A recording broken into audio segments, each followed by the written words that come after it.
Estamos con la parte 12. Yo le puse Apocalipsis B. No, perdón, la Odisea B, parte 12. La Odisea A, fue en la clase pasada, esto con el fin de ver las diferentes partes que estamos estudiando de esta iglesia.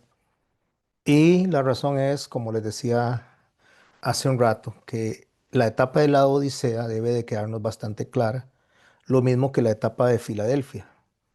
Pero como estamos en esa era, donde estamos en ese traslape, esa unión de las dos iglesias, el final de Filadelfia y el inicio de la Odisea, nosotros estamos en el puro centro ahí, como, como iglesia que está experimentando los últimos tiempos.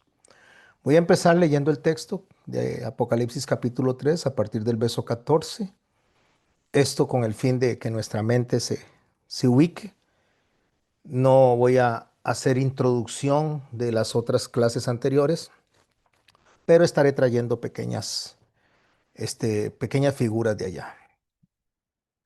Dice Apocalipsis capítulo 3, verso 14, y escribe al ángel de la iglesia en la Odisea. He aquí el amén, el testigo fiel y verdadero, el principio de la creación de Dios dice esto. Yo conozco tus obras, que ni eres frío ni caliente. Ojalá fueses frío o caliente. Pero por cuanto eres tibio y no frío ni caliente, te vomitaré de mi boca. Porque tú dices, yo soy rico y me he enriquecido, y de ninguna cosa tengo necesidad, y no sabes que tú eres un desventurado, miserable, pobre, ciego y desnudo. Por tanto te aconsejo que de mí compres oro refinado en fuego, para que seas rico, y vestiduras blancas para vestirte, y que no se descubra la vergüenza de tu desnudez. Y aunque tus ojos con colirio, perdón, y unge tus ojos con colirio para que veas. Yo reprendo y castigo a todos los que amo. Sé pues celoso y arrepiéntete. He aquí yo estoy a la puerta y llamo. Si alguno oye mi voz y abre la puerta, entraré a él y cenaré con él y él conmigo. Al que venciere, le daré que se siente conmigo en mi trono, así como yo he vencido y me he sentado con mi Padre en su trono. El que tiene oído, oiga lo que el Espíritu dice a las iglesias. Una de las cosas que voy a enfatizar en la clase de hoy es la línea que dice al que venciere, le daré que se siente conmigo en mi trono. La frase al que venciere, cuando nosotros la leemos desde el griego en que fue escrita, ho nikon, es lo que dice. Esta frase es muy profunda cuando podemos entenderla desde el concepto griego. Esta frase se repite 7 veces, en cada una, por cierto, de las iglesias es mencionada, y con una promesa distinta. Ahorita voy a explicar cada una de las promesas, o por lo menos mencionarlas. Pero en la Odisea, esta expresión es donde alcanza el punto más alto, porque menciona el trono.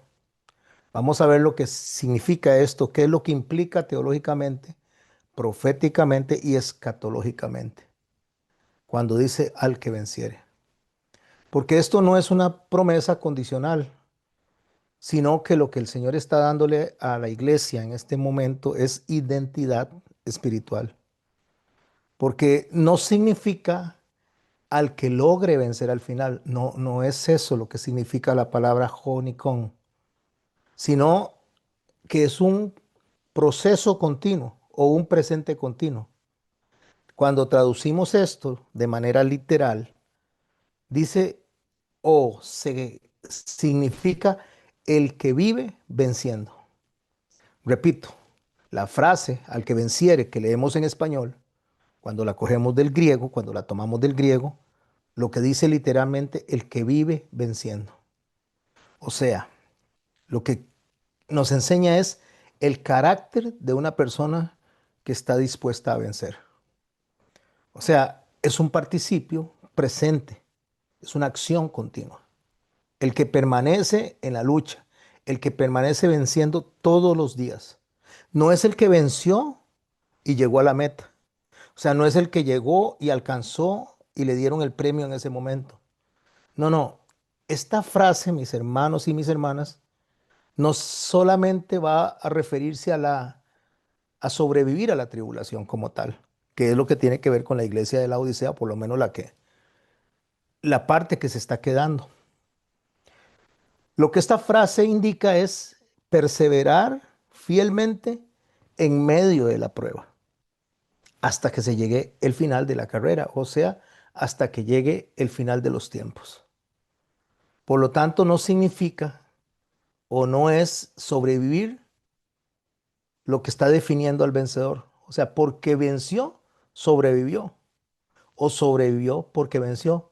No, no, lo que define esta palabra es al que se mantiene fiel sin negar la fe de manera continua. Durante los primeros siglos, cuando la iglesia se estaba formando, estaba iniciando, todo lo que pasaba alrededor de ella era cuestión de vida o muerte.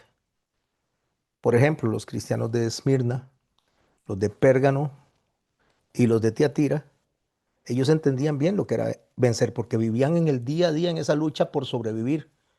No era solamente el llegar a fin de año, era llegar a mañana. Hay personas, mis hermanos y mis hermanas, que tienen que sobrevivir la noche de hoy. Pueden estar en lugares de guerra, pueden estar pasando hambres, pueden estar pasando... Es sobrevivir hoy. O sea, no es algo de conquistar todo el mundo. Es sobrevivir en el día de hoy para ver si ven el amanecer de mañana. Bueno, en este caso, y hablando de las iglesias, es poder sobrevivir hoy sin negar a Cristo. Porque cuando el Señor, nuestro Señor Jesucristo, está usando este contexto de vencer, es bajo la presión y mantenerse fiel bajo esa presión, o sea, bajo la persecución. Por eso cuando llegamos a esta parte de las 7 iglesias, cuando llegamos a la Odisea, ya aquí nosotros no vemos persecución. Si usted analiza la Odisea, usted no ve persecución acá.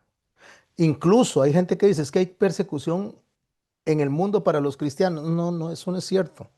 Hay persecución en algunas áreas del mundo para los cristianos, pero de manera global, la iglesia cristiana, llámese cristiana de apariencia o los que están dentro de la iglesia de apariencia, que sí son un remanente, viven cómodos o vivimos cómodos. Así que cuando se llama a vencer a la iglesia de la Odisea, esto adquiere otro matiz totalmente diferente. Porque no tiene que vencer el miedo. Usted no tiene miedo cuando usted va a congregarse. Usted no tiene miedo por predicar. Y la mayoría de la gente alrededor del mundo, exceptuando ciertos lugares geográficos del mundo, no se vive con ese miedo. El miedo es básicamente a la indiferencia. Porque no es vencer un enemigo externo. El problema es el enemigo interno que mantenemos todos nosotros, que le podríamos decir que es el ego. Porque la Odisea, vencer no es morir por Cristo, no es ahí. Las primeras iglesias tenían que morir por Cristo, pero en este caso no es morir por Cristo. Es difícil, aunque no digo que no se dé en algunas partes del mundo, pero muy pocas, es muy difícil que te maten por decir que sos cristiano. Eso es difícil,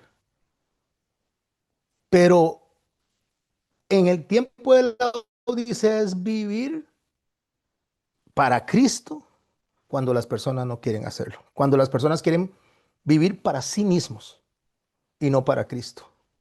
Mis hermanos, tal vez alguien podría decir, pastor, no, estamos en tiempos de persecución. No, no es cierto.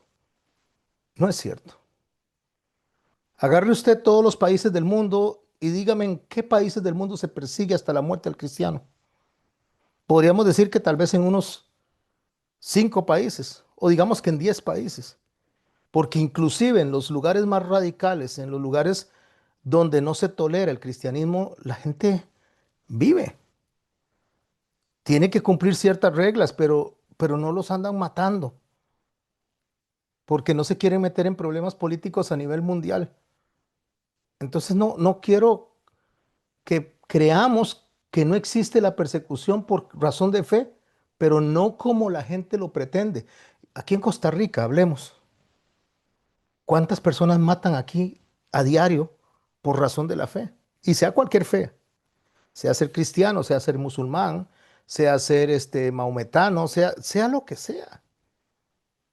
Y así lo podemos trasladar a toda Latinoamérica. Los Estados Unidos es un país donde hay una libertad ideológica bastante grande. Ciertos estados son radicales, pero realmente hay una gran libertad. Y así en todo el mundo, en Europa. Más bien, esto ha llevado a que la gente tenga tanta libertad que la gente por ideología ha tratado de oprimir a otras personas. Entonces no podemos llamar que en estos tiempos haya tal persecución. ¿Cómo entonces entiendo los tiempos de la Odisea si son los últimos tiempos y se me llama a mí la atención de que va a haber persecución? Tengo que ir agarrando realmente el llamado que el Señor hace a vencer. A Éfeso, por ejemplo, le dijo que al que venciera le daría de comer del árbol de vida, el que estaba en medio del paraíso. Ahí le está hablando de la palabra. El que lograra salir adelante en los tiempos de Éfeso, que fue la primera iglesia, la iglesia judía, la que no tenía gentiles, esa iglesia le dijo, bueno, si usted se mantiene, le voy a dar de comer del árbol de la vida, refiriéndose a Jesucristo mismo. A Esmirna le dice que no sufrirá daño con la segunda muerte. Esta es ya la iglesia que entra en la persecución, ya la iglesia que tiene gentiles como parte de ella y empieza a ser perseguida por hombres como Trajano, como Ariano, emperadores que empiezan a buscar asesinarla, a la iglesia como tal. Ahí sí había una persecución terrible. Cuando Nerón manda quemar a las personas y manda perseguir a los profetas y a los apóstoles.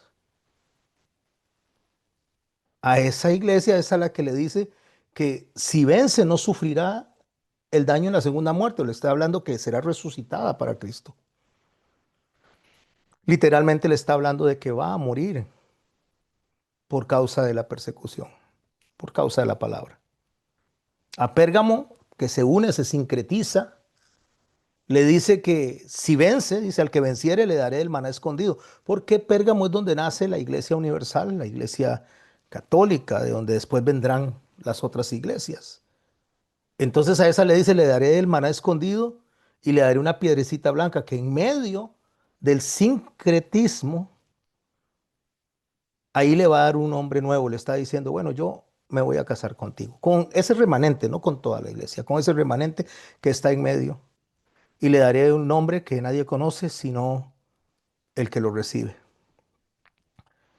Tiatira, que es la iglesia protestante, la que se separa de la iglesia católica, le dice que al que venciere y guardare mis obras hasta el fin, le daré autoridad sobre las naciones. Esta es la iglesia que trae al mundo la palabra del Señor, o sea, es la iglesia que se separa de ese sincretismo, pero aún mantiene alguna institucionalidad, algún tipo de, este, de órgano clerical, pero aún así le dice que si vence, que si logra mantenerse firme, entonces le va a dar la estrella de la mañana.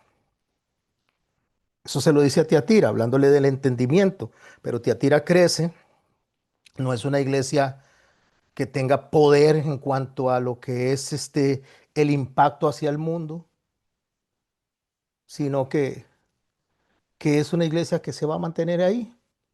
Sardis, a Sardis le dice que no borrará el nombre del libro de la vida una vez que se separa. Esos son los que escapan. Esa es la iglesia que empieza a desarrollarse dentro de lo que es el movimiento carismático, dentro de lo que es el movimiento post-reforma, y le dice que confesar, al que confesar el nombre, dice, de él le guardaré y le guardará delante de los ángeles. ¿Qué es lo que le está diciendo el Señor a esta iglesia? Le está diciendo que si guardare su nombre, que corresponde a que Él es el Hijo de Dios, que el Padre y el Hijo y el Espíritu Santo son uno, sin profundizar en eso, está hablando de guardar lo que significa realmente Elohim. Filadelfia, que es la iglesia que yo les dije a ustedes que sale ya de todos estos movimientos, y es esa iglesia evangélica, es esa iglesia misionera que se va a todo el mundo, es donde estamos nosotros en la etapa final de esa iglesia que nació allá en los años tal vez 60, 70, tal vez un poco antes. Pero esta iglesia es la única que no recibe ningún reproche y a ella le dice que al que venciere lo haré columna del templo de mi Dios. ¿Columna por qué? Porque justamente es la iglesia que va a ser arrebatada. No en el principio de los 70, pero sino al final de su proceso. Y llegamos a la Odisea. Pero esta que estamos estudiando hoy es la que deseo que le preste mucha atención a la promesa que se le hace a ella. Una promesa diferente a las demás. Al que venciere, le dice a la Odisea en el verso 21 del capítulo 3, le daré que se siente conmigo en mi trono, así como yo he vencido.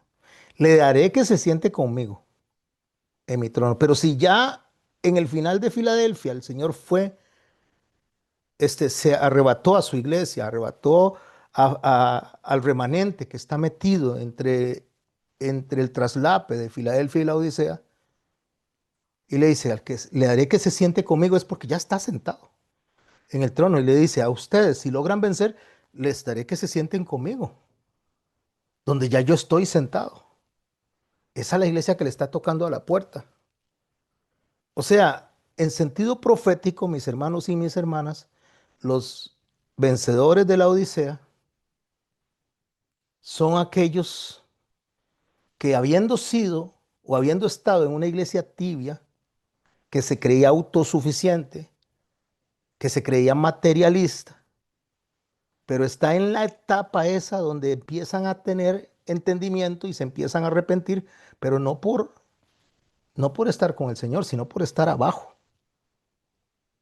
Entonces este remanente que queda después de que la iglesia de Filadelfia ha sido arrebatada, este remanente que quedó ahí dentro del mundo, no se conforma con la apariencia religiosa, no se conforma con buscar la comodidad, no negocia la verdad para ser aceptado, no adora el éxito, sino que quiere la presencia de Dios.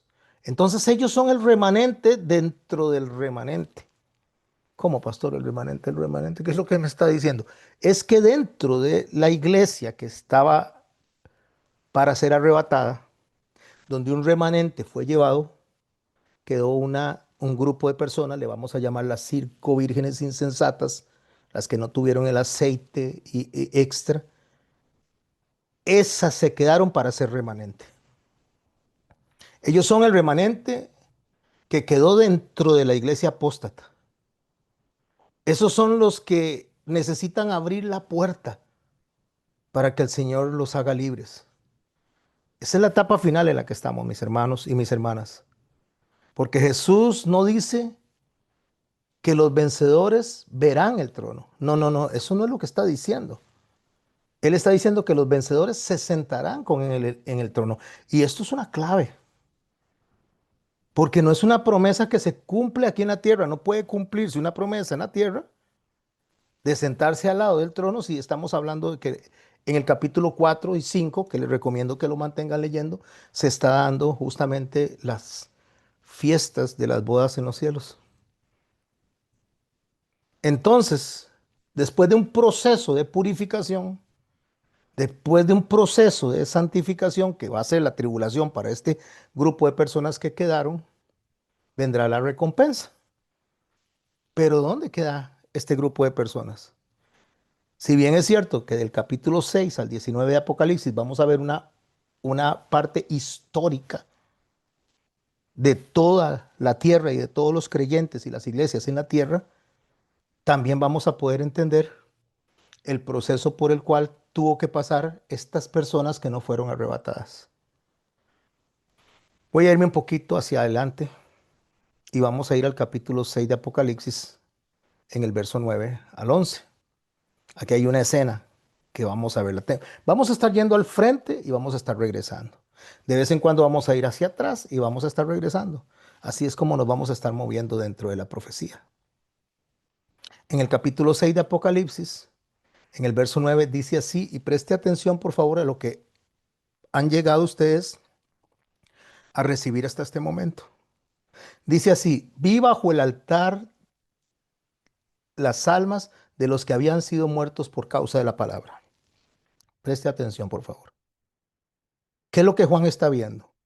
Está viendo un altar, pero está viendo las almas de los que murieron por haber sostenido la palabra de Dios. Entonces no son personas que está viendo en la tierra, son personas que está viendo en el cielo. Son personas que está viendo donde se está dando todo un escenario para la gran fiesta. Entonces dice que él está viendo estas almas que están ahí porque fueron muertos a causa de la palabra de Dios y del testimonio que tenían. ¿De quiénes está hablando entonces? De los que murieron, porque los que fueron arrebatados no fueron asesinados, fueron arrebatados. Entonces está hablando de los que se quedaron. ¿Qué hacían estos que estaban bajo el altar? Clamaban a gran voz diciendo, y preste atención a lo que preguntan, no en forma de reclamo, sino deseando que ya todo concluya. ¿Hasta cuándo, Señor Santo y verdadero, no juzgas y vengas nuestra sangre en los que moran en la tierra? ¿Qué le está diciendo, Señor? ¿Hasta cuándo no se va a terminar esto? ¿Cuánto falta para que puedas tomar el control de esta tierra y ya todos estemos juntos adorándote por siempre? El texto dice que se les dieron vestiduras blancas. ¿Qué son las vestiduras blancas? Lo que le prometió a la iglesia de la Odisea, que le daría vestiduras blancas, que significa que han sido purificados, han sido santificados. Pero dice el texto que les dijo, todavía descansen por un poco tiempo. ¿Quiénes son estos entonces? Son los que vencieron durante la tribulación, los que no negaron la fe. Cuando todo oscureció, ellos se mantuvieron firmes, pero no fueron arrebatados, por lo tanto no son parte de Filadelfia, sino que son los purificados de la Odisea arrepentida. Por eso mis hermanos y mis hermanas reciben vestiduras blancas, que es el simbolismo de la victoria, de la justicia que Cristo les ofreció en Apocalipsis capítulo 3, verso 18. O sea, son el resultado de haber sido refinados, de haber sido pasados por el fuego. En Filadelfia, los que son arrebatados vencieron antes de ese fuego. Pero los que están en la Odisea mencionados aquí son los que vencen dentro del fuego. Ambos son vencedores. Solo que unos fueron guardados antes de la hora de la prueba, según lo dice, que dijo el Señor en Apocalipsis capítulo 3, verso 10. Y los otros fueron purificados dentro de la prueba. Si nos vamos a Apocalipsis 7:14, un capítulo más adelante, podemos ver a estas personas que salieron de la gran tribulación y vamos a ir entendiendo cómo se va armando todo lo que es el escenario de los cielos y el escenario de la tierra. Ahí un poco más adelante vemos a una multitud vestida de blanco en el capítulo 7 de Apocalipsis. Y dice en el verso 14, estos son los que han salido de la gran tribulación. ¿Se da cuenta, mis hermanos, que claro está el mensaje? Son los que han salido de la gran tribulación y han lavado sus ropas y las han emblanquecido en la sangre de Cristo, en la sangre del Cordero. Así que mis hermanos y mis hermanas, cuando estamos viendo este escenario que se traslada por los diferentes capítulos para poder tener la idea global, y lo vamos a ver en los 144,000, podemos ver que esta iglesia, la Odisea, tuvo que pasar por el fuego para ser oro refinado. Eso significa que tuvieron que ser pasados por el fuego para que su fe fuera purificada. Les dio vestiduras blancas porque fueron lavadas en la sangre de Cristo. Y la sangre de Cristo, recordemos que es para la redención, para el perdón de los pecados, para la limpieza de los pecados.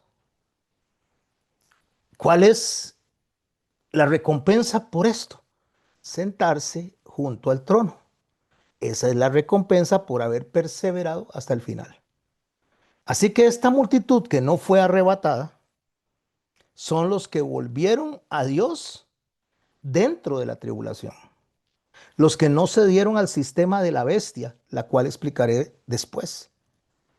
Las que sellaron con su fe y con su sangre lo que fue la promesa de la redención que el Señor les estaba dando, no para que no se fueran al infierno, no, no, no, no, sino para que entraran aceptos delante del amado. Estos son los vencedores, diríamos, del segundo tiempo, como que si estuviéramos en un partido. Estos son los que salieron de esa iglesia que se quedó, pero que al final de cuentas reacciona al llamado del Señor. En otras palabras, mis hermanos y mis hermanas, para que vayamos quedando claros, y espero también explicarme lo mejor posible, no solo por ustedes, sino por las personas que enseñan este libro tan maravilloso como es el Apocalipsis. Porque se da por condenadas a las vírgenes que se quedan, pero recordemos que el Señor en todo momento, Él habla de que ese es el reino de Él. Cuando está hablando del reino de los cielos y habla en el capítulo 22 de las bodas o habla en el capítulo 13 de los ciudadanos del reino, está hablando de algo que a Él le pertenece. Entonces estas vírgenes no se quedaron para ser condenadas eternamente, se quedaron para que pudieran ser purificadas, para que pudieran ser santificadas. Es el mismo escenario que logramos ver nosotros en cada una de las parábolas del reino. Entonces, mis hermanos y mis hermanas, aquí estamos viendo que unos son novia y otros son mártires. ¿Cómo, pastor? ¿Cómo? Unos son novia y otros son mártires. Sí, pero ambos suben a la gloria de Dios. Unos salen del fuego y otros salen de la obediencia, pero ambos son vencedores. Ambos reinarán con el Cordero durante el milenio. Así que mis hermanos, hay unos que están en una fiesta y otros que ascienden para sentarse en el trono del Señor. Lo leo de nuevo, Apocalipsis 24. Y por favor traten de ir haciendo las conexiones que les voy presentando. Algunos dicen, pastor, es que esto es mucha información. Sí, yo sé que es mucha información, pero nos hemos preparado también. Deberían de tener, supongo yo, los textos que hemos estudiado durante tantos años, lo que seguimos estudiando, y deberían mantener, no con una memoria fotográfica, pero por lo menos un repaso constante para que cuando la información llega puedan hacer las conexiones. Porque puede ser que seamos una iglesia que está atenta o que sea la que se adaptó al sistema y ahí de vez en cuando voy a leer la Biblia, ahí de vez en cuando me voy a congregar, esa es la iglesia dormida, esa es la iglesia tibia.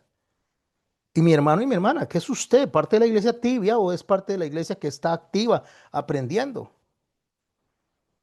Ahora yo voy a leer Apocalipsis 24 y con todo lo que he dicho ahora y lo que voy diciendo y lo que diré después, debemos de hacer las conexiones. Dice, y vi tronos y se sentaron sobre ellos los que recibieron la facultad de juzgar. Escuche, por favor.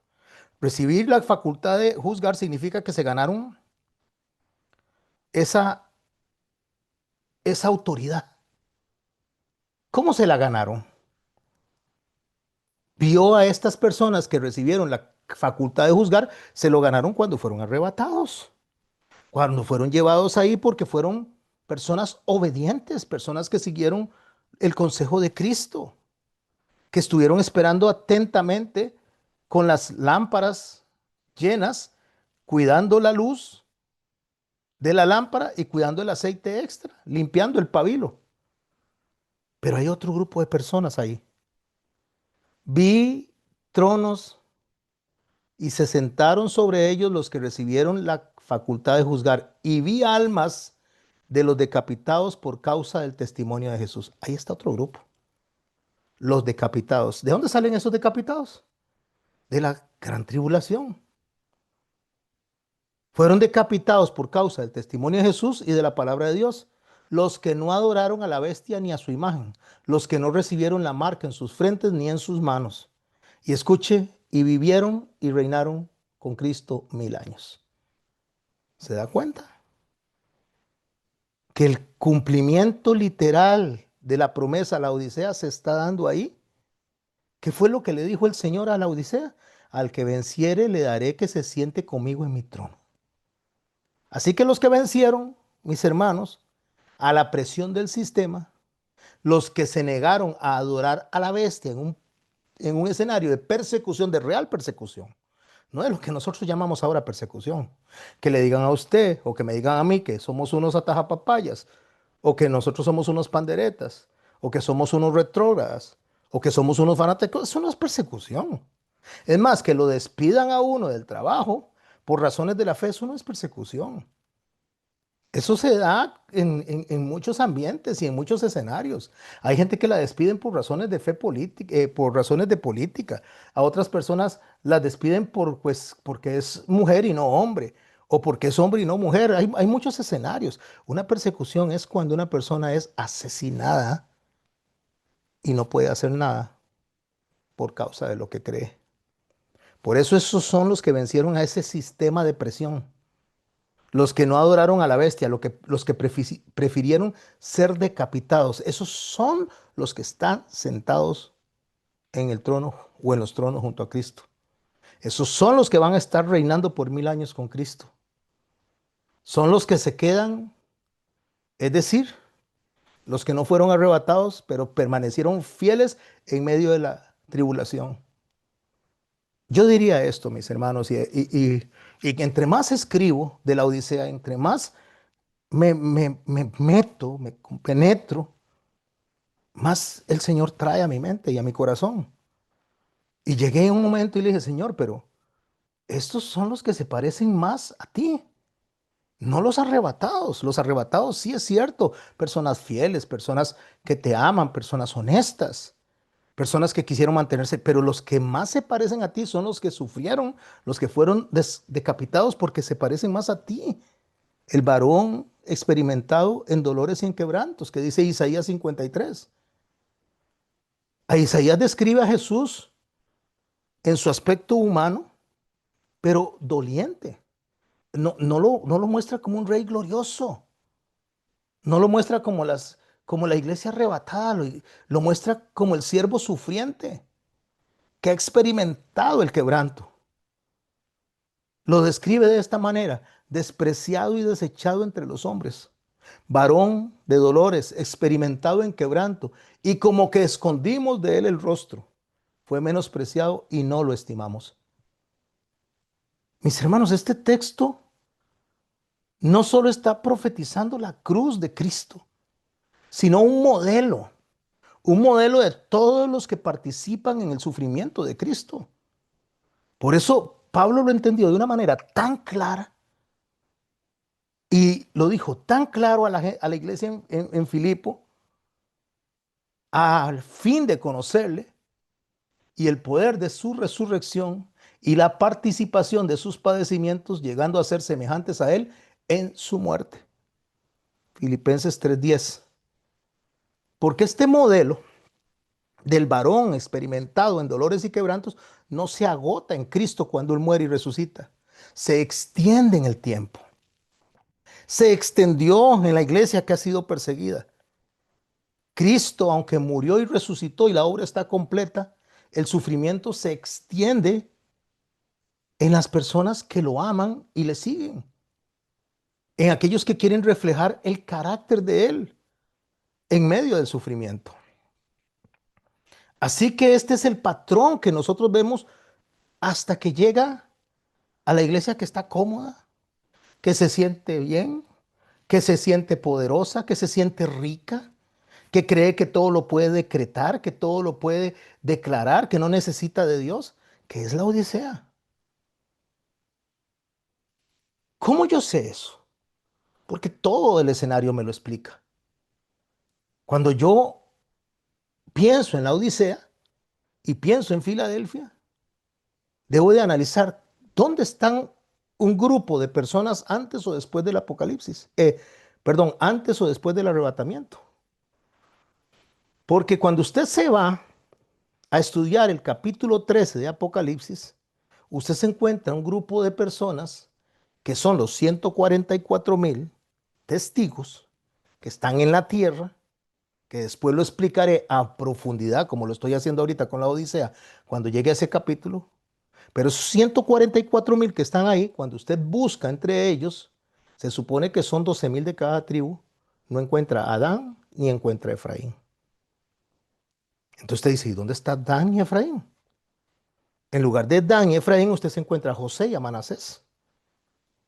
Bueno, porque Dan y Efraín representan a los cristianos, a los gentiles creyentes que fueron arrebatados. Dan representa a los judíos que fueron arrebatados porque creen en Cristo. Y Efraín representa a los gentiles cristianos que creen en Cristo y fueron arrebatados. Pero abajo se quedan 144,000. Mientras que Dan y Efraín salen antes de la tribulación, de los que se quedan abajo empiezan a salir los que son asesinados por la causa de Cristo. Los que están lavando sus ropas y emblanqueciéndolas. ¿Quiénes son esos? Las 11 tribus que se quedaron abajo, más Manasés, que representa a los cristianos, o sea, los judíos que se quedaron y donde vieron el arrebatamiento, que es la señal para ellos, donde la iglesia desobediente, las 5 vírgenes que no han sido sensatas, se dan cuenta y dicen, era cierto. Y ahí es donde empieza el proceso de purificación, pero es a través del dolor. Pero mis hermanos, no nos confundamos, no es un castigo. No es que Dios está castigando a esas personas, es que hay una transformación por medio del quebranto. Por eso, mis hermanos, es que yo les digo que se van asemejando en esa transformación al varón experimentado en dolores y quebrantos. Porque empiezan a pasar por ese mar de sufrimiento, por ese tránsito, donde el Señor venció cuando fue herido. Ellos serán vencedores cuando sean probados. Cristo fue exaltado en medio del quebranto y ellos serán glorificados en medio de la tribulación. Jesús le dijo a Simón el fariseo algo. Me encanta cuando tengo que explicar las palabras de nuestro Señor Jesucristo. Había una mujer que estaba ungiendo sus pies. Eso lo encuentra en Lucas capítulo 7. En el verso 47, para ser más específico, el Señor le dice a Simón el fariseo, por lo cual te digo que muchos pecados le son perdonados, porque amó mucho. Mas aquel a quien se le perdona poco, poco ama. Está hablando de esta mujer que Simón el fariseo la veía como menos y el Señor le dice, bueno, ¿a quién crees que ama más? ¿Al que se le perdona poco o al que le perdona mucho? Entonces, Simón el fariseo le dice, bueno, al que se le perdona mucho. Y le dice, bien has dicho, le dice. Y se refiere a esta mujer como la que ama más, la que lo ama más a él porque se le perdonó más que Simón el fariseo. Entonces esta frase que viene de la boca del mismo Dios, mis hermanos, no está diciendo que el perdón sea un premio del amor. No, no, no está diciendo eso. Ok, yo le voy a dar a ella el perdón porque ella me ama. No, lo que está diciendo que el amor es la fuente del perdón. Se perdonó y ama porque se le perdonó.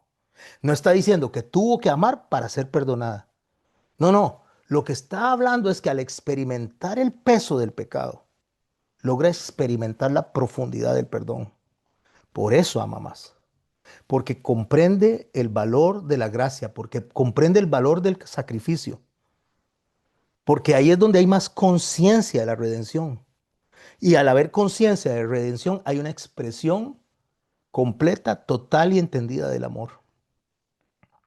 En ese sentido espiritual, mis hermanos y mis hermanas, los que se están quedando en la tribulación, son los que van a reconocer aún más el precio del perdón.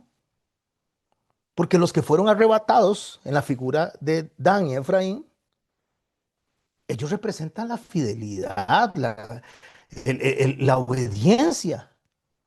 Pero los que se quedaron abajo, lo único que piensan es nos vamos para el infierno. El Señor nos cerró la puerta, es más, eso nos enseñaron durante muchísimos años. Nos cerró la puerta y nos vamos para el infierno. Entonces, cuando ellos se dan cuenta de realmente lo que está pasando en los cielos, los cantos que están escuchando en los cielos, porque son los únicos que los pueden escuchar, entonces empieza en esas personas que están representadas en las 11 tribus y en Manasés, empiezan a sacar una fidelidad restaurada. Entonces va a producir un amor más sincero, más agradecido. Un amor que sale de verse perdonados cuando no debieron de ser perdonados. Cuando usted dice, cuando un hombre, vamos a decir que cuando un hombre viene y le es infiel a la esposa y la esposa lo perdona genuinamente, lo recibe y no le vuelve a mencionar nunca más eso, este hombre cada día es más consciente de lo que es el amor. Porque entonces significa que el perdón que recibió generó el amor, porque no merecía ser perdonado. Y eso es lo que está afirmando la Biblia, mis hermanos. Están los de abajo, esos 144,000. Están en medio de la tribulación. ¿Y qué es lo que empiezan a oír? Un cántico nuevo. Es lo que dice en Apocalipsis capítulo 14. Por eso viajaremos para allá y viajaremos para acá. ¿Qué pasa cuando escuchan ese canto? Los fortalece, los sostiene, los mantiene fieles porque dicen, estamos por encontrarnos con nuestro Señor. Porque nos permite oír esto a pesar de lo que hicimos, a pesar de los traidores, a pesar de los infieles.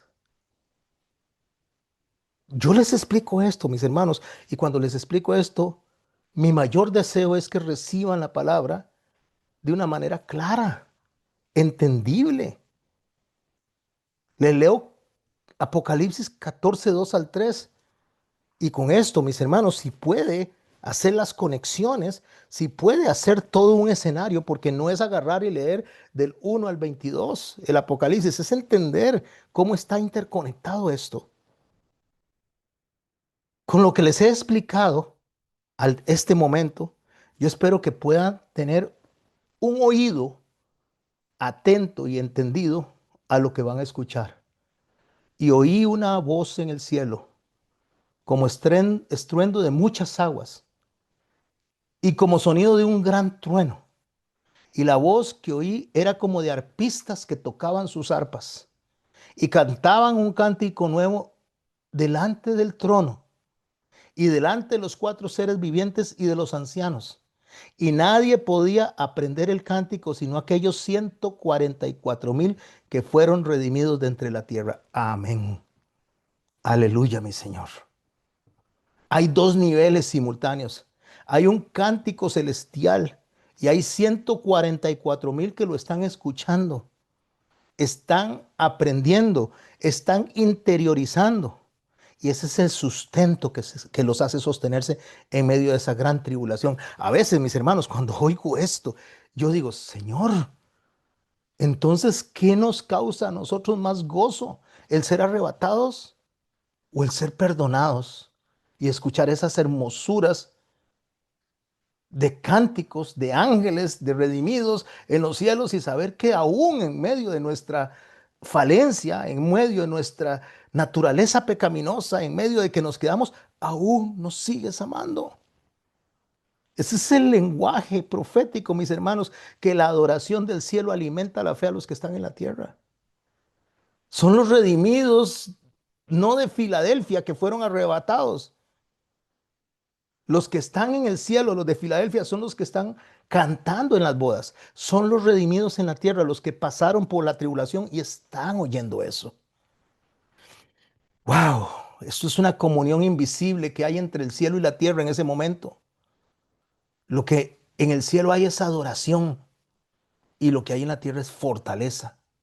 Lo que hay en el cielo es triunfo y lo que reciben en la tierra es sustento.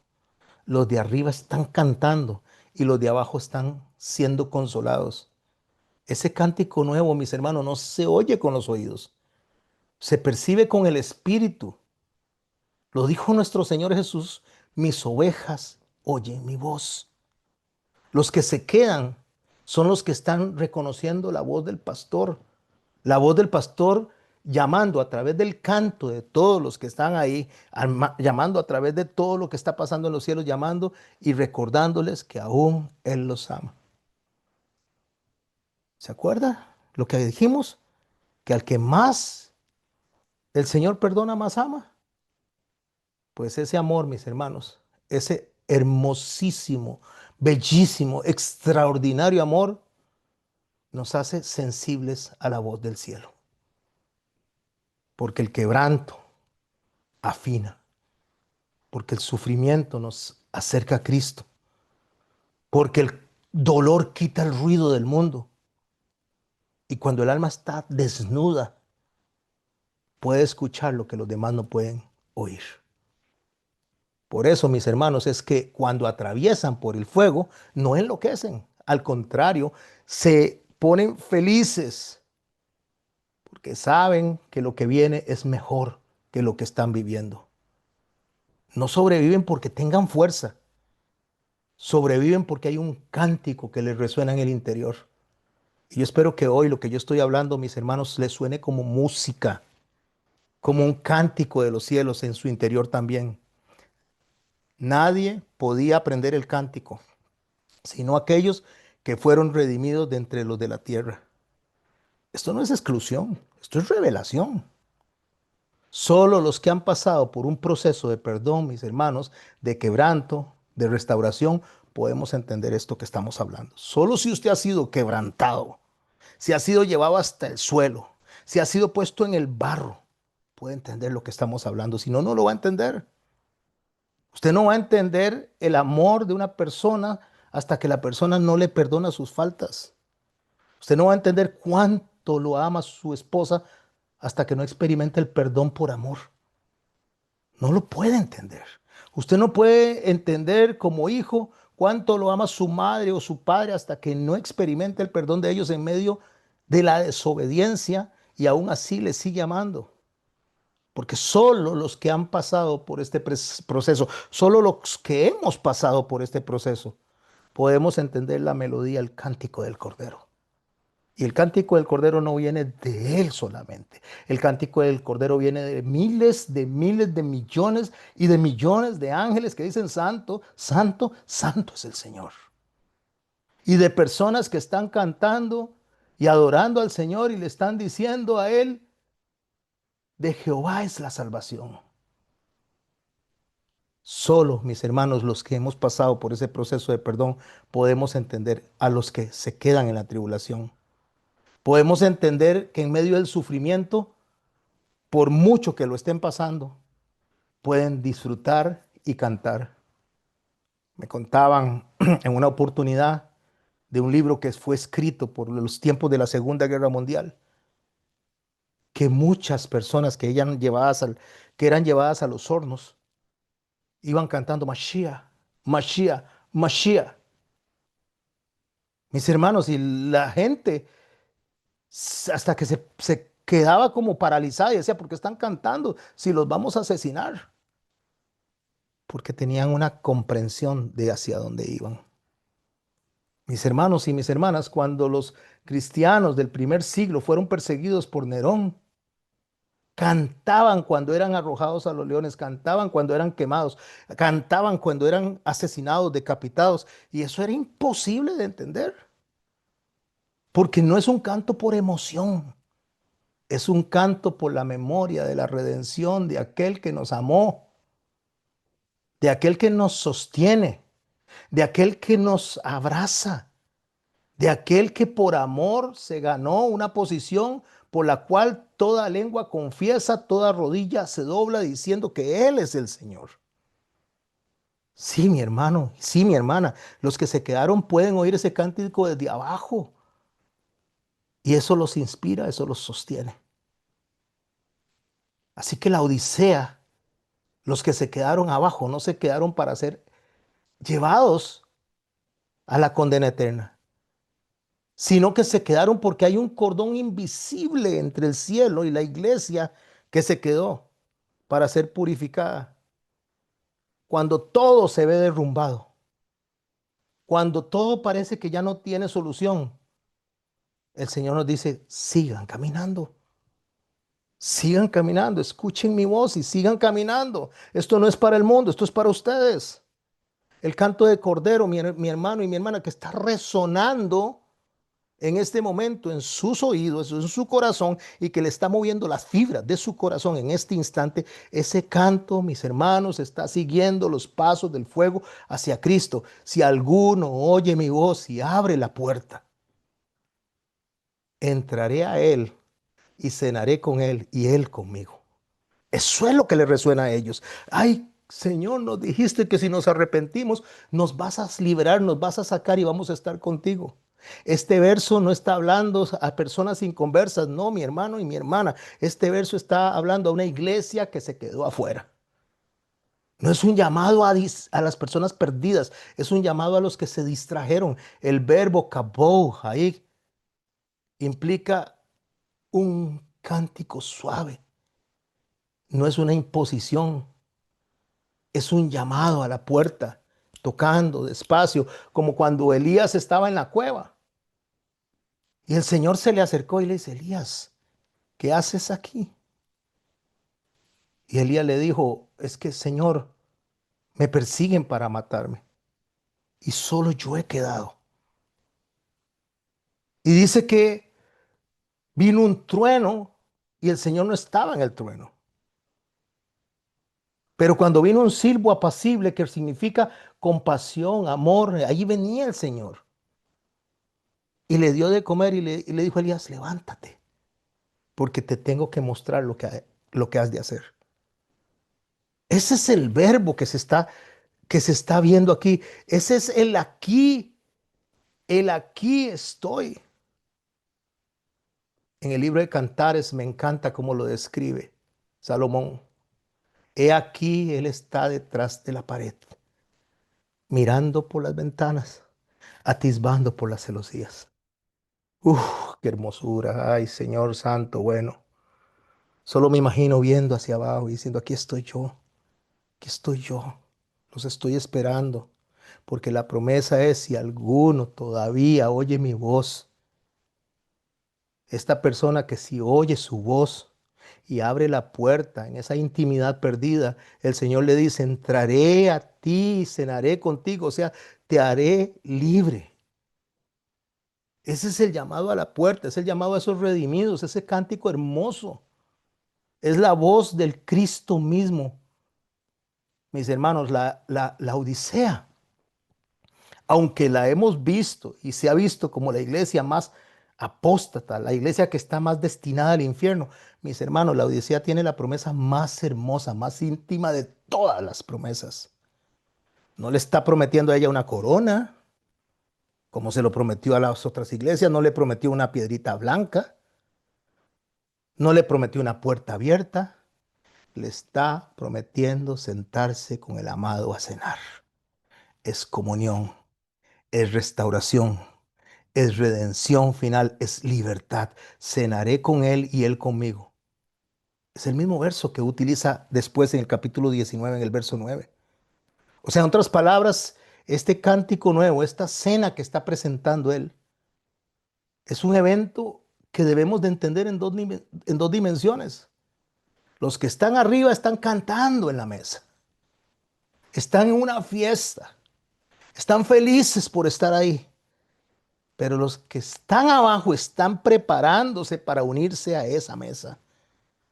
Wow, mis hermanos y mis hermanas, hasta que hasta que tiemblo de solo pensar en todo ese escenario, mis hermanos, son los que son purificados a través del crisol y aún así dicen gracias, Señor. Son los que no estaban listos en el arrebatamiento, pero aún así dicen gracias, Señor. Porque con el fuego, con la prueba, con la persecución, mis hermanos recobraron la fe y sellaron su testimonio, un testimonio de vida. Por eso el Señor le dice, esperen un poquito más hasta que se completen vuestros consiervos, hasta que se les den a todos vestiduras blancas, un poquito más, nada más ese poquito. Es la culminación del proceso del crisol. El resto del pueblo estará tibio, pero hay un grupo de personas que se nos van a unir. Esperen un poquito. Esa es la recompensa. Eso es lo que salen brillando. Esos son los que se quedaron, esas 5 vírgenes que se quedaron. Pero todas estaban en el mismo grupo, todas estaban esperando, todas tenían lámpara, pero 5 estaban preparadas y 5 no. Ay, qué hermoso es esto, mis hermanos y mis hermanas. Yo espero que esté transmitiendo el mensaje tal y cual Dios me lo puso en mi corazón. Esas mujeres que se les cerró la puerta en la cara y quedaron seguramente llorando y sufriendo. Ay, Señor, pero ¿por qué no estuvimos atentas, Señor? ¿Por qué no escuchamos el mensaje? ¿Por qué no escuchamos todas las advertencias? Esas mujeres que seguro están ahí dicen, ahora nunca más vamos a volver a ver al novio, nunca más lo vamos a volver. Oh, Señor, perdónanos. Pero no han entendido que el perdón ya estaba anticipado. Porque aunque no fueron arrebatadas, mis hermanos, aunque no estaban con aceite, su fe no dependía de su apariencia. Su fe no dependía de ellas. Su fe y su restauración depende única y exclusivamente de Jesucristo. Entonces, hay gente que no entiende esto y se confunden y dicen, es que hay unos que tienen que pasar por la tribulación. No, no, no, no tenemos que pasar por la tribulación. No, no, hay unos que la tribulación no existe, que el arrebatamiento no existe. No, no, es porque no entienden lo que usted y yo estamos entendiendo hoy. Los que creen van a pasar por la tribulación o los que creen van a ser arrebatados. Porque no es solo creer, es obedecer. Eso es lo que marca la diferencia. Así que mis hermanos y mis hermanas tenemos que entender las posturas diferentes. Por eso es que estamos de boca al capítulo 4, porque una vez que esto se da, una vez que el arrebatamiento se da, entonces en el capítulo 6 nos empieza a describir todo el proceso de tribulación, no de los tiempos de ahora, desde los tiempos de la iglesia de Éfeso. Nos empieza a describir todo eso. Pero una vez que cerremos con la iglesia de la Odisea, vamos a iniciar con el capítulo 4 y el capítulo 5, que es la fiesta que está en los cielos.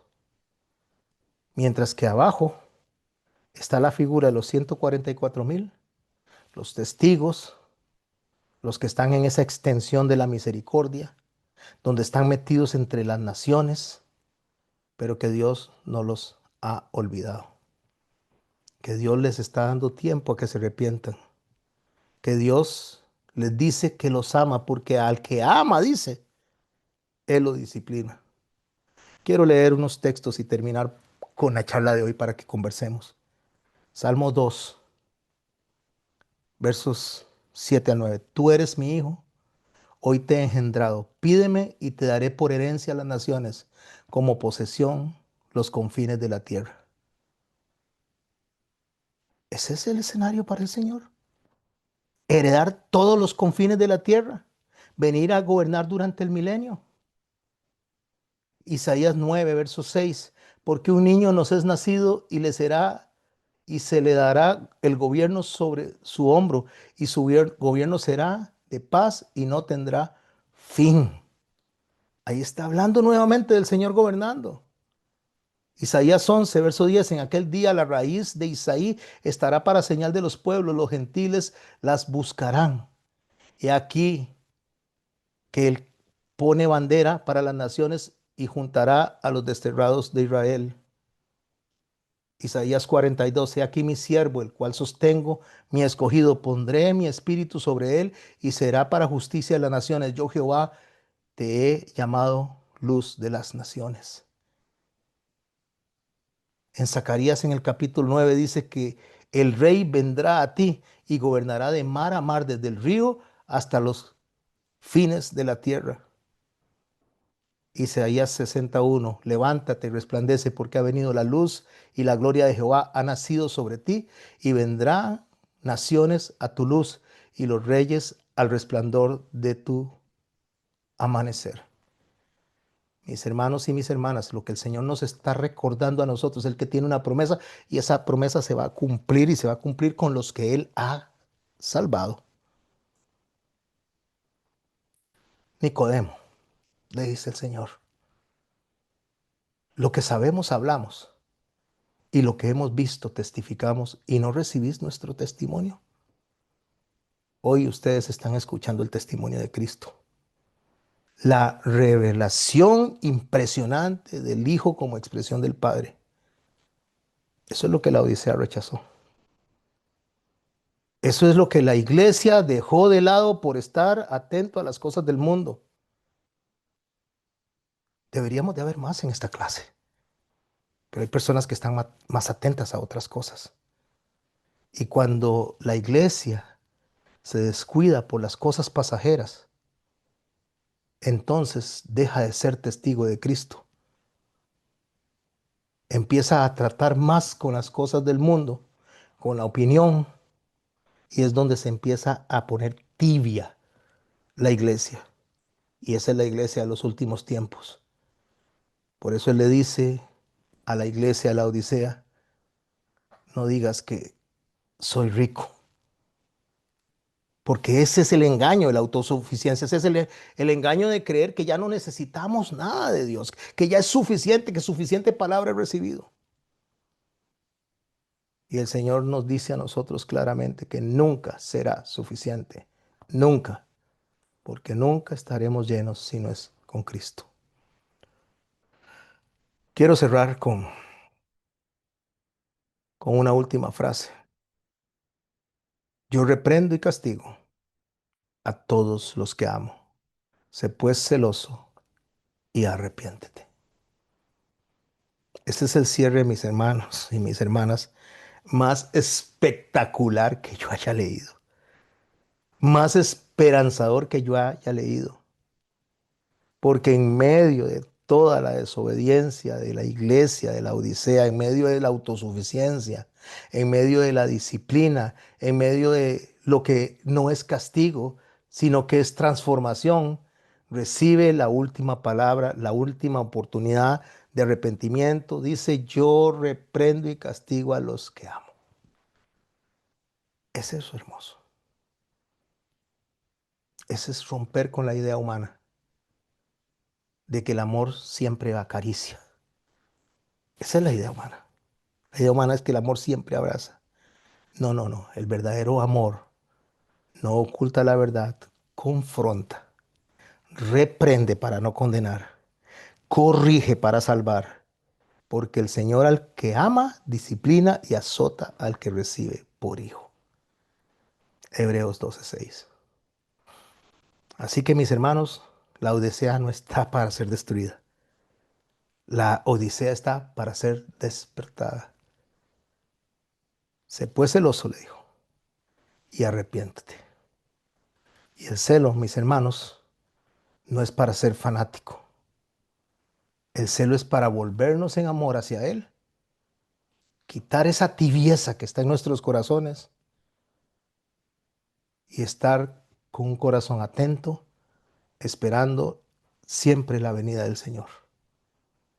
Esas son las parábolas del reino, mis hermanos y mis hermanas. Ese es el escenario en el que el Señor nos está hablando. Es el escenario donde el Señor nos está diciendo a nosotros, ya el tiempo se terminó, ya el tiempo se acabó. Así que estén listos porque el reino de los cielos se ha acercado. El reino de los cielos está aquí. Los que están cansados y sedientos, vengan a mí, porque yo les haré descansar. Vengan a mí, porque yo les daré de beber y saldrán ríos de agua viva. Cierro la charla de hoy para que hablemos un poquito alrededor de esto. Le doy gracias a Dios por todos los que están y le doy gracias a Dios por los que vayan a escuchar después. Espero haber sido claro. Espero que el Espíritu Santo les haya ministrado en esta noche. Y nos vemos, si Dios lo permite, el viernes para entrar al capítulo 4, capítulo 5, alabanzas en el cielo, con todo lo que hemos aprendido. Dejo de grabar en este momento.